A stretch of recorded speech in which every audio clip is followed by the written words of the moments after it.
मौगी एगो गीत गावेली सब बड़ा बढ़िया। वो कब खानी जब लइकवा जाला मारवा में आंगना में तब जानतानी कितना बढ़िया उ कहेली सब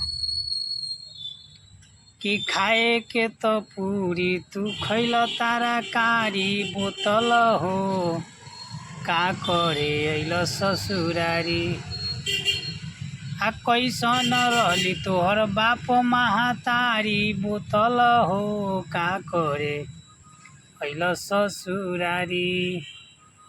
तो जानतानी सब फरियावली सब कब जब बियाह हो जाला तब कि हई तोहर सास हई तोहर साली हई राउर सरहज हई।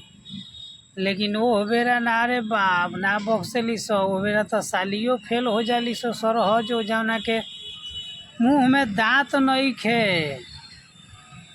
उहो बेरा भर देहे गाड़ी देवेली सो।